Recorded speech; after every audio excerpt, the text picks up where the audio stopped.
오늘 요한복음 강의 처음 시작하는데요.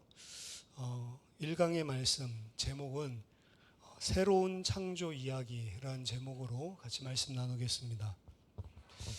요한복음 1장 1절을 읽으면 태초에 말씀이 계시니라. 성경을 많이 알지 않아도 창세기의 첫 부분을 상기시키는 거 아닌가라고 하는 생각이 곧바로 들어오게 되죠. 태초에 말씀이 계시니라. 태초에 하나님이 천지를 창조하시니라. 사실 창세기 자체를 우리에게 상기시키는 그 시작으로 이야기합니다. 요한복음 1장 1절부터 18절까지가 사실 요한복음 전체의 서론 역할을 하고 있는 부분인데요. 요한은 자신의 복음을 자신이 정리한, 그리고 자신이 전달하고 싶어하는 이 복음 문서를, 증인 문서를 시작하면서 첫 시작을 태초에라고 하는, 유대인이라면 성경에 익숙하기 때문에 누구든지 알아듣는 사실은 표현법입니다. 이거 지금 창세기 이야기를 하려나? 이렇게 금방 생각이 들어가는 거죠. 요한 자신 또한 그런 의도를 다분하게 가지고 사실은 이 표현을 쓰고 있는 겁니다. 창세기를 상기시키기 위해 요한은 처음부터 태초에라고 하는 말씀으로 시작을 하고 있습니다. 요한은 자신이 지금 이제 복음을 정리해서 사실은 가장 마지막에 쓰여진 복음서다, 사복음서 중에 이렇게 이야기를 하는데, 자기 자신도 이 복음을 증인 문서로 남기기 위해서 기록을 하면서 자신이 쓰려고 하는 복음의 내용이 무엇인지를 사실 창세기와 대비시켜서 사실은 이야기를 하고 싶은 것입니다. 자기 자신이 전하려고 하는 이 복음은 하나님이 처음 세상을 창조하셨던 그 사건과 견주어서 설명하기로 작정을 하고, 그 그림을 사실 큰 그림, 창조라고 하는 큰 그림 속에서 이 복음을 설명해야 되겠다라고 생각을 하는 거죠. 단 오늘 본문에서 이야기하는 것 같이 천지를 창조한 이야기들 자체는 등장하지를 않습니다. 복음을 분명히 창세기와 하나님이 세상을 어떻게 창조하셨는지와 견주어서 설명을 하지만, 요한의 창조 이야기의 포커스는 창세기에서 이야기하고 있지 않은 다른 부분들을 사실은 이야기하고 있습니다. 창세기 1장의 창조가 아닌, 창세기 1장에서는 말하고 있지 않는 다른 부분들을 처음부터 이야기를 합니다. 태초에 말씀이 계시니라. 이 말씀에 대해서 지금 이야기하려고 하는 거죠. 창세기 1장에서는 전혀 사실은 눈에 띄게 이렇게 드러나지 않는 부분입니다. 창세기 1장에서는 가려져 있었던 부분인데, 요한을 통해서 하나님은 태초에 말씀이 계시니라. 이 말씀이 뭐죠? 여러분들 가지고 있는 성경에 각주가 있다면 각주에 로고스라고 되어 있을 겁니다. 각주가 없는 성경도 있어요. 제 원래 성경은 각주가 있는데 오늘 가지고 온 성경은 각주가 없네요. 근데 여러분 각주 가지고 있는 성경을 보면 그 말씀에 1번 이렇게 해놓고 아래 보면 로고스, 헬라어로는 로고스라고 되어 있습니다. 로고스, 태초에 로고스가 계시니라 이 이야기거든요. 이 로고스가 도대체 뭐냐? 우리나라 말로는 그냥 말씀이라고 번역을 해놨는데, 이 로고스가 무엇인지에 대해서, 태초에 하나님께서 천지를 창조하실 때 로고스가 계셨다. 근데 그 로고스에 대해서 초점을 맞춰서 이제 1장 처음부터 밝혀주고 있는 겁니다. 그 로고스는 말씀이라고 번역되어 있죠. 그 말씀에 대해서 밝혀주고 있고, 그 말씀에 대해서 초점을 맞춰서 자신의 복음을 설명을 하는 겁니다. 이 로고스, 말씀은요, 물론 뒤쪽을 보면, 조금만 아래 보면 말씀이, 로고스가 육신이 되어 우리 가운데 거하셨다라고 이야기하거든요. 그래서 예수 그리스도의 성육신 사건을 말씀이 육신을 입고 오셨다. 그럼 로고스는 뭐냐? 요한이 밝히고 있듯이 예수님이라고 말하는 거죠. 근데 예수님이라는 표현을 안 써요. 태초에 예수님이 계시니라 이렇게 시작하면 훨씬 더 클리어하고 우리는 좋을 것 같은데, 그 예수님이 하나님과 함께 계셨고 그 예수님이 모든 것을 창조하셨는데 그거 없이는 만물이 창조된 게 하나도 없다, 이렇게 이야기하면 예수님이 창조주 하나님이구나, 이렇게 금방 알아챌 건데 사실은 1장에 읽어보면 분명히 그 말씀, 로고스가 예수님이란 걸 이야기하고는 있지만 계속해서 말씀이라고 이야기하거든요. 로고스가 그럼 뭐냐? 로고스라고 하는 것은 우리가 이 지금 현대 시대에 살고 있는 사람이 생각하는 로고스, 말씀, 요것과는 조금 차원이 다를 수가 있습니다. 왜냐하면 헬라어고요. 헬라적인 그때 1세기 당시에 배경을 가지고 로고스에 대해서 생각을 해봐야 돼요. 헬라 사람들은 만약에 태초에 로고스가 있었다? 요 이야기를 들으면 어떤 뉘앙스로 들리냐 요거죠. 자, 이 성경 자체는, 신약 성경은 헬라 시대에 살고 있었던 사람을 독자로 해서 그 사람들에게 지금 커뮤니케이션을 하고 있는 거거든요. 그럼 그 사람들은 로고스를 어떻게 받아들였을까라고 하는 거죠. 헬라 시대 사람들, 그리고 그 사람들이 가지고 있던 헬라 철학이라고 하죠. 그리스 철학에서는 이 로고스가 뭐냐면 이 세상이 운용되는 이치, 세상이 어떻게 운용되고 운행되고 있는지에 대한 합리적인 사고와 원리, 그리고 그 원리를 풀어서 말로 혹은 글로 써놓은 것, 이게 이제 로고스입니다.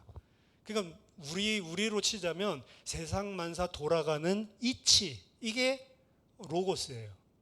그래서 이 로고스를 헬라 사람들은 어떻게 생각했냐면 이 우주가 전체가 다 이 로고스에 의해서 운행되고 있다라고 생각을 했고요. 그리고 우주의 편만에 있다. 그러니까 모든 움직이는 것들이 다 로고스에 따라서, 로고스의 법칙에 따라서 움직이고 있으니까 인간은 그 로고스의 씨를 받은 사람들이다. 그러니까 인간들 안에는 로고스의 씨앗이 담겨져 있어서 인간은 로고스의 씨앗이 있기 때문에 생각할 수가 있고 만물을 쳐다봤을 때 아, 요런 이치로 돌아가는구나 라고 하는 것을 번뜩번뜩 깨달을 수가 있는 거죠. 그래서 그 번뜩번뜩 아, 세상은 이런 이치로 돌아가는구나 라고 깨닫는 그 지식, 그노시스라고 하죠. 그 지식이 구원이라고 생각했습니다. 그게 헬라 사람들의 생각이에요. 로고스가 이 세상을 움직여주고 세상이 돌아가게 하는데 구원이라는 개념은 뭐냐? 그 이치를 모르고 있다가 우리 안에 있는 로고스의 씨가 발현이 돼가지고 아, 세상은 이런 거구나 라고 하는 이치가 탁 부딪히고 깨달아졌다, 알아졌다. 그거를 헬라 사람들은 구원받았다라고 생각을 했습니다. 그러니까 깨달음이죠. 영지주의 이런 것들의 색깔도 이런 데서 나오는 거다라고 볼 수가 있는데 로고스의 씨앗을 가지고 있기 때문에 사람만 이 세상의 이치, 진리에 관한 신비한 지식을 얻을 수 있는 존재라고 그들은 생각을 했고 그리고 그 신비한 지식을 습득하는 것을 구원이라고 생각을 했습니다. 따라서 로고스는 인간에게 구원을 얻을 수 있는 유일한 수단을 제공해 주는 것이다 라고 생각했습니다. 근데 그 로고스가 요한은 누구라고 이야기하는 거예요? 예수님이다라고 이야기하는 겁니다.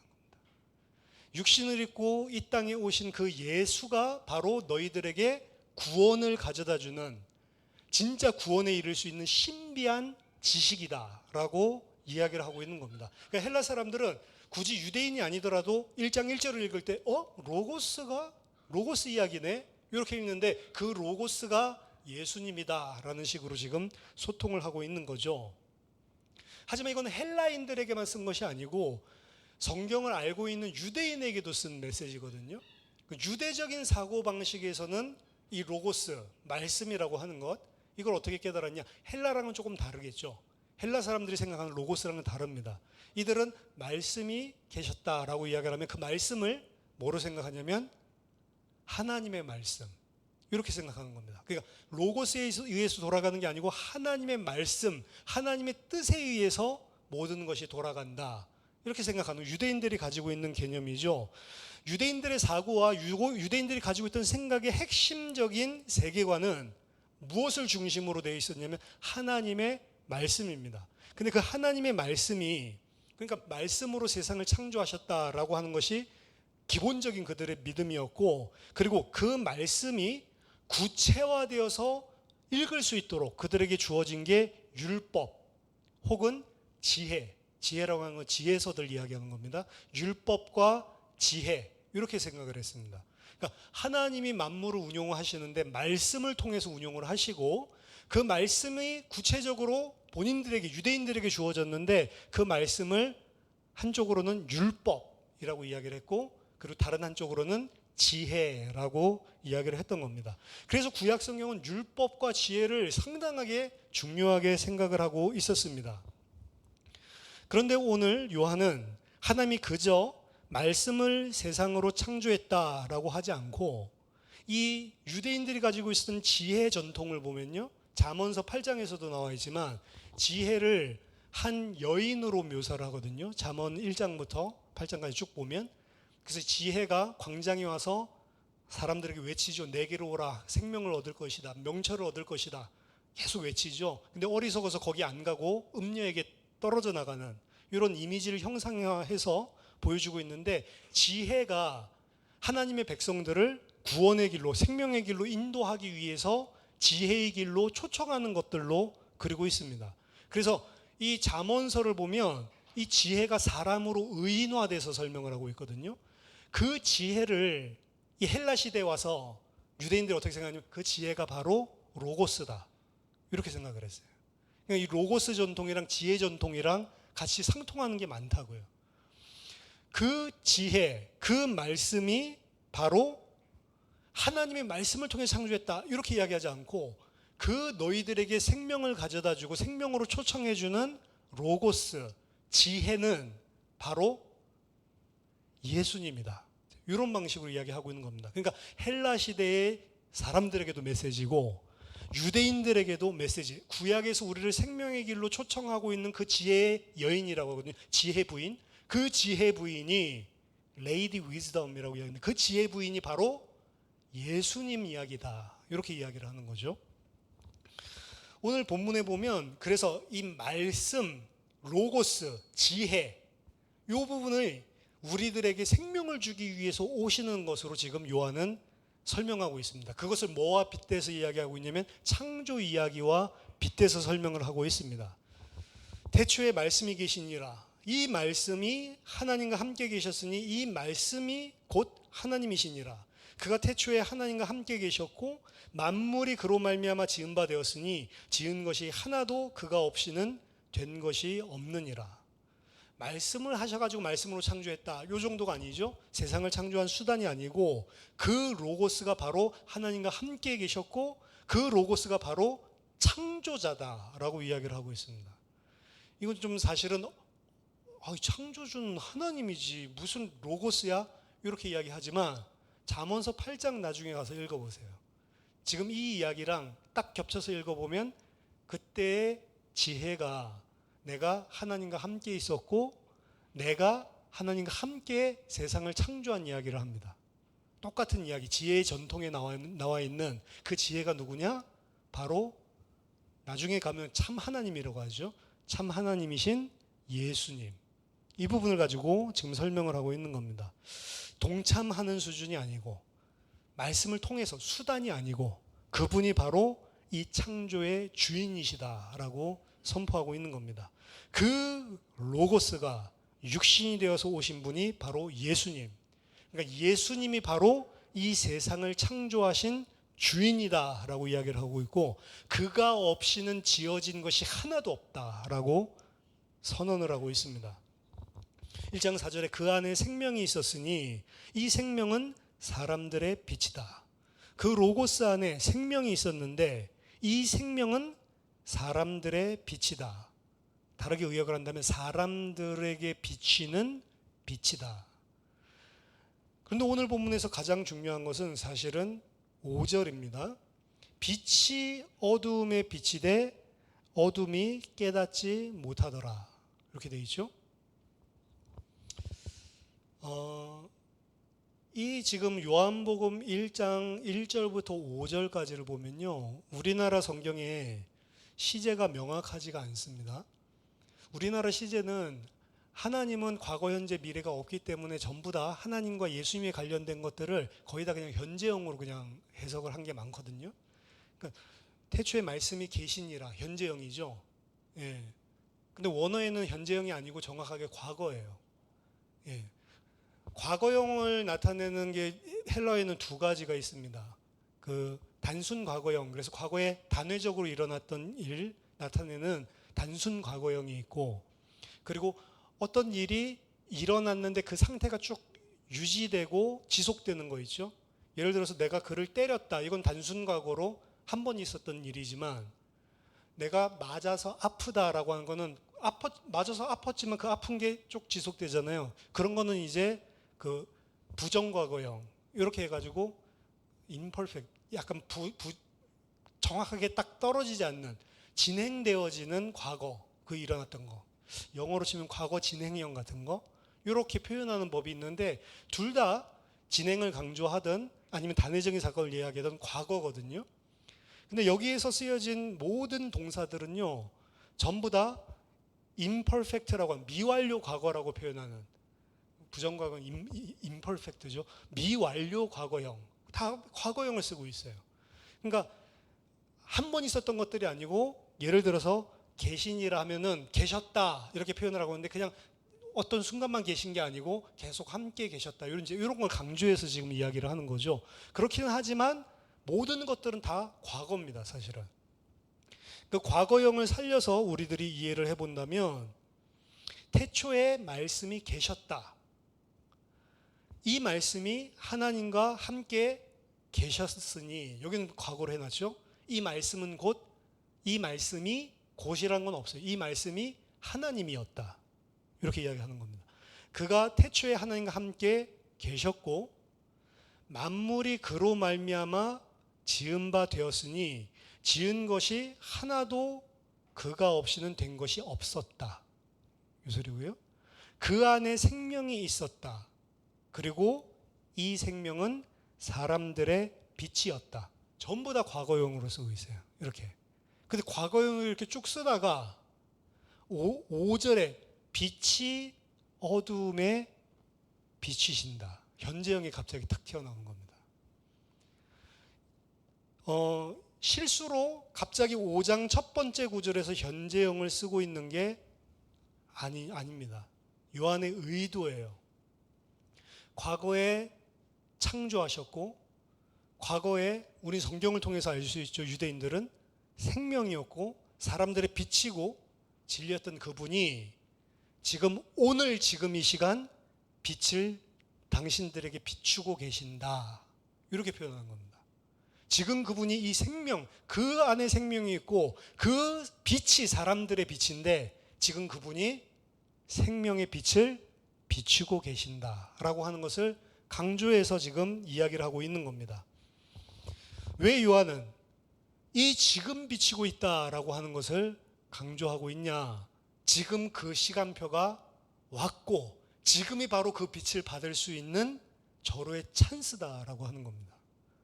그러고 난 다음에 뒤에 5절 후반부 보면 빛이 어두움에 비치고 있다. 그리고 사실 그리고예요. 그러나, 우리나라에는 그러나로 해석되어 있죠. 그러나 어둠이 깨닫지 못하더라. 이 부분도 조금 생각해 볼 이유가 있는데, 일단 그러나 자체로 해석한 것도 좀 이상해요. 왜냐하면 이건 카이기 때문에 그냥 그리고가 맞는 거예요. 그 다음 더 중요한 거는 어둠이 깨닫지 못하더라라고 돼 있는데, 이 깨닫지 못하다라고 번역한 헬라어가 카타람바노라고 하는 단어인데요. 이 카타람바노는 깨닫다, 이해하다라는 뜻으로 쓰인 것도 있어요, 신약 성경 안에. 근데 원래 진짜 오리지널 의미는 뭐냐면, 깨닫다, 이해하다라고 하는 건 거기서 파생돼서 나온 의미인데, 꽉 붙잡다라고 하는 소리입니다. 꽉 붙잡다. 그러니까 생각으로 그것을 꽉 붙잡으면 그게 이해하다, 깨닫다, 뭐 이렇게 되니까 이해하다, 깨닫다 이런 식으로도 사용하는 단어가 맞아요. 근데 본 단어가 요한이 총 4번을 사용하고 있는데, 예를 들면 요한복음 12장 35절에서도 카타람바노를 어떻게 사용하고 있냐면요, 요한복음 12장 35절 제가 읽어드릴게요. 예수께서 이르시되 아직 잠시 동안 빛이 너희 중에 있으니 빛이 있을 동안에 다녀 어둠에 붙잡히지 않게 하라. 그 어둠에 붙잡히다. 카타란바는 붙잡다라는 소리를 했잖아요. 어둠에게 붙잡히지 않게 하라. 분명히 제가 말하는 요 원래 오리지널 뜻으로 사용을 하고 있거든요. 요한이. 붙잡히다라고 하는 말은 이렇게 꽉 잡다라는 것도 되지만, 예를 들어서 어떤 사람을 내가 꽉 잡는다라고 하는 건 제압하는 의미를 가지고 있는 거거든요. 그 사람이 어두움에 꽉 붙잡혀서 제압당한다, 이런 의미거든요. 그러니까 어두움이 사람들을, 빛에 있는 사람들을 어떻게 하려고 하냐면 꽉 붙잡으려고 하는 겁니다. 그게 이제 12장에서 이야기하고 있는 거예요.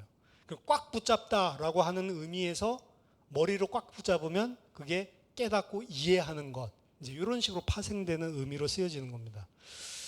근데 이 깨닫지 못하더라라고 하는 것도 여러분 각주에 혹시 나와 있습니까? 나와 있어요? 제가 인터넷 성경 보니까 각주에 나와 있던데 자 보세요. 그 각주에 뭐라고 나와 있냐면 깨닫지 못하더라 해놓고 각주 표시 딱 해놓고 아래 보면 이기지 못하더라 라고 되어 있습니다. 이기지 못한다라고는 아까 전에 꽉 붙잡지 못한다, 제압하지 못한다 라는 의미에서 이기지 못한다. 그러니까 어두움에게 붙잡히지 않게 하라. 아까 전에 요한복음 12장에서 이야기한 어두움에게 제압당하지 않게 하라. 어두움이 너희를 사로잡지 못하게 하라. 이런 의미라면 여기서도 똑같은 의미로 해석을 했을 때 어두움이 깨닫지 못하더라가 아니고 어두움이 그를 제압하지 못하더라. 어둠이 그 빛을 이기지 못했다라고 이야기를 하는 거거든요. 어떤 해석이 맞냐? 저 NIV나 킹제임스 버전이나 ASV나 이런 것들 보면 전부 다 옛날식 번역인데 전부 다 우리 같이 깨닫지 못하더라 이렇게 돼 있어요. 근데 최근에 나온 제가 가장 강추하는 ESV 버전에는 이기지 못하더라로 되어 있습니다. overcome, 극복하지 못했다. 그를 제압하고 승리하지 못했다. 각 사람에게 어떻게 해석이 되냐면 그 안에 생명이 있었으니 이 생명은 사람들의 빛이라. 빛이 어두움에 비치고 있다. 그리고 어둠은 이기지 못했다. 이렇게 이야기하는 겁니다. 뭐가 더 맞는 것 같습니까? 후자가 맞는 것 같지 않아요? 후자가 맞습니다. 왜냐하면 이게 창세기 이야기랑 빗대서 보면 거기서 하나님의 말씀을 조금이라도 대적하는 게 없어요. 말씀하면 그대로 되니라지 말씀했는데 힘겹게 이기고 이런 것도 없습니다. 빛이 있으라 그러면 어둠이 물러가고 바로 빛이 있는 것이고, 그리고 이 궁창이 있으라 그러면 바로 궁창이 그대로 있는 것이고, 하나님의 말씀이 나오면 이 유대인이 가지고 있는 창조 이야기의 독특성이라고 제가 창세기에서 강의를 많이 했는데, 말씀하면 대적하는 존재가 없어요. 그냥 말씀하면 그냥 그대로 되어지는 게 창세기 1장의 창조거든요. 그러니까 여기서도 마찬가지로 이 생명의 빛이 비추고 있는데 어두움이 그를 이기지 못했다라고 해석하는 게 맞는 표현인 것 같습니다. 빛이 어둠에 비치시고 그 어둠은 그 빛을 이기지 못하였다. 빛이 어둠 가운데 비치셔서 마침내 승리했다. 어둠이 이겼다, 이것도 과거로 했어요. 비춘다면 현재예요. 여기서 그 빛이 비추면 어떻게 한다? 어두움은 이기지 못했다. 이미 과거에 일어난 일로 딱 선포를 하고 있다고요. 빛이 어둠의 가운데 비쳐서 마침내 이기고 승리하셨다. 이거를 지금 뭐로 이야기하고 싶냐면 창조로 이야기하고 싶은 거예요. 근데 창조가 아니고 과거에 있었던 옛 창조, 창세기 1장의 창조가 아니고 무슨 창조요?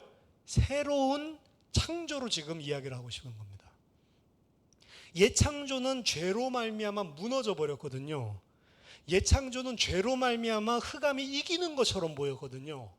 근데 이 로고스, 말씀, 육신이 돼서 오신 예수 그리스도를 통해서 비치는 이 창조는, 새로운 창조는 어두움이 이기지 못했다라고 이야기를 하고 있는 겁니다. 복음은 단순하게 우리가 구원받았기 때문에 이제 죽어서 천국 간다라고 하는 것을 말하는 게 아닙니다. 물론 그거 복음 맞지만 그건 굉장히 협소하게 보고 있는 거죠. 복음은 예수님께서 우리의 죄악으로 말미암아 어두워진 우리 자신을 새 창조의 빛을 비추심으로 새로운 피조물, 하나님께서 새로운 창조물로 만드셨다라고 하는 겁니다. 하나님께서 예수 그리스도를 통해서 새롭게 창조하신 이 세상 속에 살 수 있는 새로운 피조물이 너희들이 되었다라고 이야기하는 게 복음이거든요. 예수님의 승리로 말미암아 만들어진 새로운 세상에 우리가 살 수 있는 새로운 피조물이 되었고, 그 새로운 피조물로서 우리는 이제 하나님의 다스림을 받고 사는 사람들이 되었다라고 하는 게 복음입니다. 그냥 죽어서 천국 가는 거, 그거 낙원 가는 거, 그 정도로 생각을 하면 안 된다는 거죠. 구원이라는 것은 예수님이 이 땅에 오셔서 승리하고 이루어내신 새 창조, 새롭게 창조하신 그 새 창조에 살 수 있는 새로운 피조물, 예수님의 걸작품으로 우리 한 사람 한 사람들을 만들어내셨다라고 이야기를 하는 겁니다. 여러분들은 누구냐? 요한은 이렇게 이야기하고 싶은 거예요. 당신들은 예수님을 통해서 하나님께서 만들어내신 이 새 창조된 세상 속에 하나님의 다스림을 받고 있는 새로운 창조물이다. 그 새로운 창조물은 완벽한 것입니다, 사실은. 여러분들 서로를 쳐다보세요. 완벽한 분이다라고 이야기를 하고 있어요. 예수님이 직접 새롭게 이제 더 이상 무너지지 않게 만든 새 피조물들, 걸작품들, 명작들로 여러분들을 만드셨다라고 이야기를 하는 겁니다. 근데 명작이 좀 이상하죠. 명작이 좀 이런 명작도 있나 이렇게 생각이 들지만 그게 이제 예수님이 이야기하는 거죠. 우리가 어떤 작품을 보거나 어떤 물건을 볼 때 사실 가장 중요한 것은 그 물건의 퀄리티도 중요하지만 그 퀄리티보다 더 중요한 거는 누가 만들었냐, 누가 그렸느냐, 이게 더 중요하거든요. 똑같은 것, 뭐 예를 들어서 뭐 가방을 가지고 있어도 이 가방을 명품 만드는 회사에서 만들었냐 아니냐에 따라서 가치가 달라집니다, 실제로. 예를 들어서 똑같이 만들었어요. 근데 거기에 명품 도장이 찍혀져 있어. 똑같은 가방인데 진짜로 똑같은 가방이었고 완전히 그런데 이거는 루이비통이야. 루이비통이 그거를 갖다가 루이비통 이름을 걸고 판다. 그럼 그때부터 어떻게 되냐면 저 가방은 똑같은 가방이었는데 완전 가치가 있어진다니까요. 그럼 여러분들 누가 만들었다고요? 예수님, 로고스가 빛을 비춰서 새로운 피조물로 만들었다. 새로운 창조물로 만들었다. 그럼 여러분들은 영적으로 본다면 엄청난 가치를 가진 명품이라는 거죠. 명품같이 안 보이지만 왜? 세상에서의 기준으로 볼 때는 뭘 명품으로 보죠? 이 사람이 뭐 어디 대학 나왔지? 이 사람 돈 얼마나 벌어놨지? 이 사람 차가 뭐지? 이 사람 집이 몇 평이지? 이런 거 가지고 가치를 따지는데 하나님이 우리를 볼 때, 복음이 우리를 볼 때는 뭘 가치로 봐요? 좀 전에 이야기했었던 것은 전혀 가치 없게 봅니다. 뭘 가치로 봐요? 누가 만드셨는지. 그게 우리의 가치로 이야기하고 있는 게 복음이거든요. 복음은 우리를 볼 때 누가 그를 만들었는가라는 것으로 시작해서 우리를 평가를 합니다. 하나님이 만드신 하나님의 새로운 피조물이다 라고 하는 것, 그것 자체로부터 우리를 보고 그것의 기준으로 우리를 생각해 준단 말이에요. 그게 복음이거든요. 우리는 천지를 창조하신 창조주에 의해서 새롭게 만들어진 자들이다 라고 하는 게 복음적인 시각입니다. 따라서 그 새로운 피조물은 이 세상의 기준으로 봤을 때 막 뛰어나고 뭐 많은 것을 가졌고 이 사람들과 상관없는 새로운 피조물이다 라고 이야기를 하고 있는 겁니다. 세상과 구별된 자들이다. 비록 세상에 같이 살고 있지만. 근데 그 생명의 빛으로, 생명의 빛은 예수 그리스도밖에 없거든요. 그 빛으로 말미암아 어둠이 이기지 못하고 우리를 구원하셨는데 그 구원받은 자신의 새 피조물을 성경은 또 뭐라고 이야기하냐? 우리 지난주에 살펴봤죠? 너희는 세상의 빛이라. 예수님만 빛이 아니고 예수님을 통해 새롭게 창조된 자들도 너희는 세상의 빛이다 라고 이야기를 합니다. 그 사실은 우리가 구원받고 하나님의 백성이 됐다라고 하는 것의 가치가 엄청난 거죠. 예수님이 빛인데 예수님만 빛이 아니라 그 빛에 의해서 새롭게 창조된 자들도 이 세상의 빛이다 너희가 라고 이야기를 합니다. 이같이 너희 빛이 사람에게 비치게 하여 그들로 너희 착한 행실을 보고 하늘에 계신 너희 아버지께 영광을 돌리게 하라. 비치면 어떻게 한다고요? 그 빛을 비추는데 빛을 비추는 게 뭐냐? 너희 착한 행실을 보고 사람들이 하나님 아버지께 영광을 돌리게 하라라고 이야기를 합니다. 우리는 선한 일을 위하여 지으심을 받은 새로운 피조물이기 때문에 그렇습니다. 에베소서 2장 10절에 우리는 그가 만드신 바라 그리스도 예수 안에서 선한 일을 위하여 지으심을 받은 자니. 우리 그가 만들었대요. 뭐 하라고요? 선한 일을 하라고. 그 선하다는 기준 제가 이야기했죠. 선하다는 기준이 사실 하나님과 관련된 이야기인데 하나님과 관련된 그 선함이 세상 사람들이 이야기하는 선함이랑도 배격되는 게 배치되는 게 아니라고요.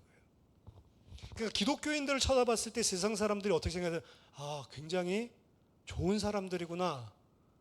참 진짜 대단한 사람들이구나. 그냥 이렇게 보는 게 원래 맞는 거예요. 기독교인들을 봤을 때 우리들이 가지고 있는 영적 가치는 세상에서 이야기하는 선이랑 다른 개념이야. 그렇기 때문에 우리들이 하는 행동이 세상 사람들 봤을 때 뭐 저래 종교를 가진 사람들이 이렇게 보인다면 그 사람은 잘못 살고 있는 거예요. 하나님 뜻이 아닙니다. 100%. 절대로 그게 배격되고 부딪히는 게 아니라는 거죠. 하나님이 우리를 지으셨는데 선한 일을 하기 위해서 지으셨다. 근데 여기서 딜레마가 생기는 겁니다.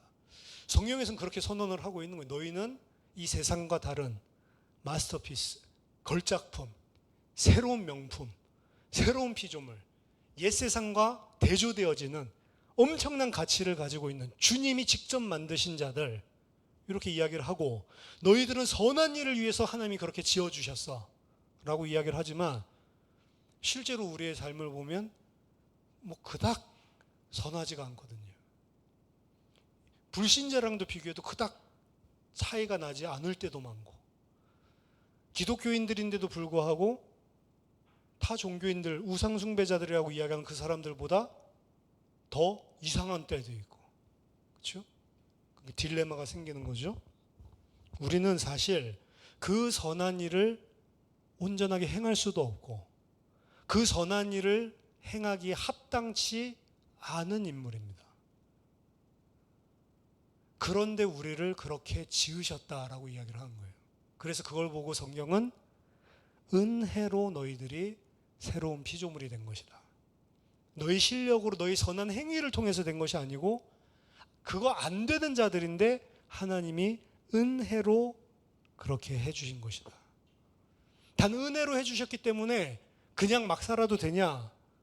데살로니가 전서 5장 5절 6절 보면 너희는 다 빛의 아들이요 낮의 아들이라 우리가 밤이나 어둠에 속하지 아니하나니 그러므로 우리는 다른 이들과 같이 자지 말고 오직 깨어 정신을 차릴지라. 자, 왜 데살로니가 교인들에게 바울이 정신 차리자 왜 이야기할까요? 정신 잘 차리고 있는 사람에게 정신 차려라 이야기합니까? 정신 못 차리고 있는 사람에게 정신 차려라 이야기합니까? 정신 못 차리고 있는 사람에게 그 이야기하는 거죠. 성경이 우리를 잘 압니다. 빛의 아들들인데 어둠에 속하지 않은 자들인데 새로운 피조물인데 근데 정신 못 차릴 때가 많이 있다는 걸 아는 거예요. 근데 정신을 차려라. 계속 그렇게 살지 말고 왜? 너희의 신분, 정체성을 다시 차리고 정신을 회복해라. 너희들이 누군지를 회복하라는 거죠. 우리는 새 피조물이지만 새 피조물답게 살 때도 있고 안 살 때도 있고 심지어 일상 속으로 돌아가서 일에 막 휘둘려 잡혀버리면 여긴 분명히 어둠이 이기지 못한다고 했는데 어둠이 우리를 장악하고 이기는 것처럼 사실 삶을 불신자들과 구별되지 않는 그런 삶을 살 때가 많은 게 우리 실력이란 말이에요. 근데 거기에서 그러기 때문에 은혜로만 너희들이 구원받을 수 있는 거다. 이게 성경에서 이야기하는 거고, 그 은혜로 구원받았기 때문에 아무렇게나 살라고 하는 게 아니고 너희들이 누군지 계속해서 정신 차리고 깨어있으라라고 이야기를 하고 있는 겁니다. 여러분이 첫 번째 기억할 것은 우리들의 수준과 상관없이 나는 예수 그리스도의 생명의 빛이 비춤으로 말미암아 어둠이 이길 수 없는 존재, 새로운 창조물이 되었다라고 하는 것들, 그리고 나는 이 세상의 빛이다라고 하는 사실을 계속 경각시켜서 어두움에 지지 말고 살아야 되는 존재다. 이 사실을 성경에서 우리에게 가르치고 있는 겁니다. 요한은 이 사실을 가지고 너희들을 어떻게 새로운 피조물로 만들었는지, 어떤 사람이었는데 너희들을 그 가운데서 빛의 자녀들로 만들었는지를 극명하게 이 어둠에 속한 자식들과 빛으로 빠져나온 사람들의 차이가 무엇인지를, 어떻게 우리를 창조했는지를 전체를 창조 이야기를 가지고 사실은 우리들에게 증거하고 있습니다. 요한복음 전체를 읽으면서 나를 이렇게 창조한 이런 하나님의 은혜를 받은 자구나 라고 깨닫게 하는 것이고, 이 세상에 사는 동안 어둠에 다니지 않고 깨어나라, 정신을 차려라 라고 하는 메시지가 동시에 담겨 있는 거죠. 우리는 새로운 피조물입니다. 예수 그리스도의 빛으로 말미암아 우리도 세상에 빛이 된 자들입니다. 여러분들이 어떠한 상황들 속에서도 내가 누군지 신분 자체를 놓치면 안 된다는 거예요.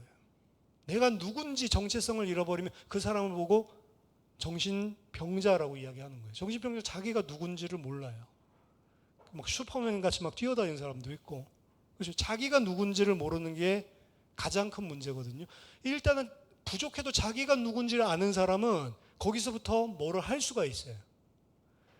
공부를 못해도 학생들 보면 자기가 왜 못하는지를 알고 인지하고 있는 사람은 그래도 희망이 있는 거예요.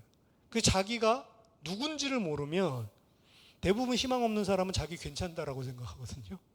아이들, 내가 공부 안 해서 그렇지 하면 나는 잘해. 그거 하는 게 안 되는 건데 사실은. 우리 요한복음을 같이 읽으면서 새로운 피조물답게 살게 되는 은혜를 저와 여러분들이 누리면 좋겠습니다. 새로운 피조물로 이 땅에서 승리하는 빛의 아들들로 살아가게 되기를 예수 그리스도의 이름으로 축원합니다. 기도하겠습니다. 살아계신 하나님 아버지, 은혜를 감사드립니다. 지금도 살아계셔서 우리에게 생명의 빛을 비치시는 그 예수 그리스도를 바라보게 하시고, 그 빛으로 말미암아 우리는 새롭게 창조된 새로운 피조물인 사실을 깨닫게 하여 주시고, 이 땅 사는 동안 우리 자신의 정체성을 망각하지 않고 이 세상과 구분된 빛의 아들로 하나님의 백성으로 사는 은혜가 있게 하여 주시옵소서. 우리 실력으로는 넘어지고 자빠지고 항상 혼미하고, 하나님, 우리는 무너질 수 있지만 하나님께서 은혜를 허락하셔서 우리를 새로운 피조물로 만드셨사오니, 하나님, 이 은혜가 우리 가운데 풍성하게 하사 하나님 이 세상에서 깨어있게 하시고 빛의 아들로 많은 자들에게 하나님 아버지를 영광 돌릴 수밖에 없는 그런 하나님 자녀의 삶 살 수 있도록 도와주시옵소서. 요한복음을 묵상하면서 복음이 우리 삶의 실제화되어지는 은혜가 있게 하여 주시옵소서. 예수 그리스도 이름으로 기도하옵나이다. 아멘.